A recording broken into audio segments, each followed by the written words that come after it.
maior parte das pessoas vivem em cidades grandes. E diferentemente dos nossos avós que viviam em campos, em lavouras e contavam e sabiam um monte de coisa sobre as plantas, hoje a gente mal sabe um pouquinho sobre as plantas que estão presentes no nosso dia a dia. Quem dirá então das plantas da Antártica? Dessas ainda sabemos muito pouco e muito menos ainda da importância que elas têm para o nosso dia a dia e para a nossa vida. Ao pensarmos na Antártica, é comum imaginarmos uma vastidão de gelo que cobre todo o horizonte.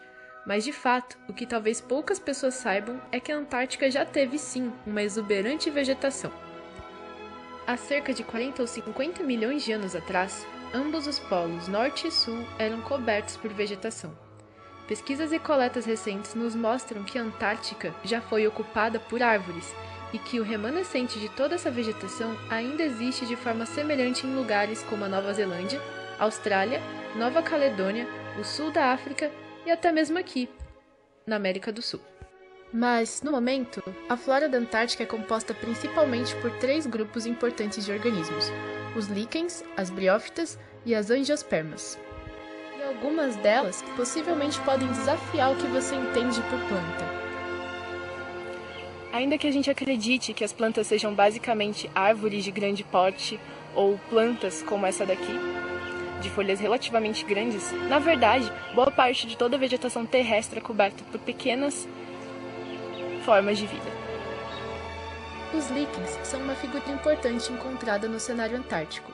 Essas estruturas, que com certeza você já viu por aí em algum tronco de árvore, são associações de ajuda mútua ou simbiose entre alguns tipos de algas verdes com fungos, e por eles serem tão sensíveis às mudanças que ocorrem no meio ambiente, são importantes indicadores de qualidade ambiental. Outras 2 figuras importantes são as briófitas e as angiospermas. Na Antártica em especial, o que você mais vai encontrar são as briófitas. Estes organismos são plantas, mas não têm flores, não possuem raízes, nem sementes ou sequer folhas verdadeiras. Elas ocupam e dependem de lugares bastante úmidos e de preferência sombreados para sobreviverem. E por fim, temos as angiospermas, que praticamente dispensam apresentações. E essas sim são difíceis de serem encontradas na Antártica.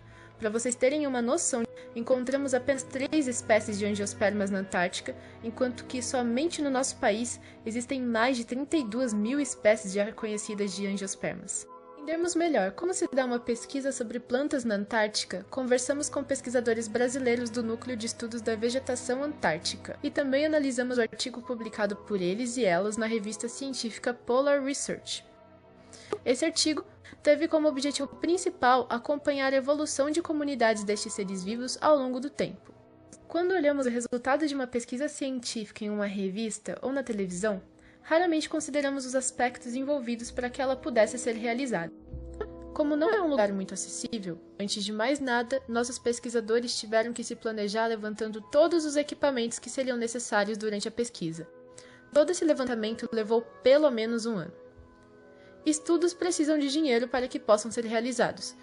Com os pesquisadores prontos para trabalhar em campo, temos o momento da coleta dos dados. E como todo ser vivo precisa de água em estado líquido para sobreviver, os pesquisadores então saem juntos à procura de uma área descoberta de gelo e que tenha diversidade em sua cobertura vegetal. Mais do que olhos treinados, é preciso ter cuidado onde se pisa. Ao encontrarmos a área ideal, é preciso traçar um trajeto por entre essa verdadeira floresta em miniatura sem pisar muito sobre ela.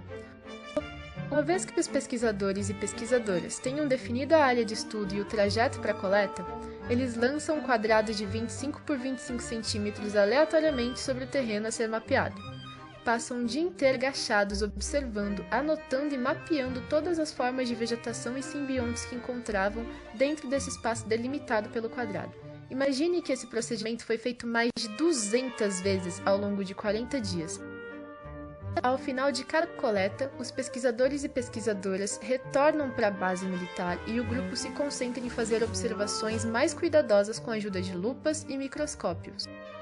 Para definir então onde esses seres vivos se encaixam na árvore evolutiva da vida, é preciso utilizar chaves de identificação. As chaves de identificação funcionam como guias para o biólogo. Por exemplo, ele pega uma planta e define se ela tem ou não uma característica. Ao final desse processo, ele provavelmente vai saber a qual grupo essa planta pertence, ou a mais próxima, pelo menos.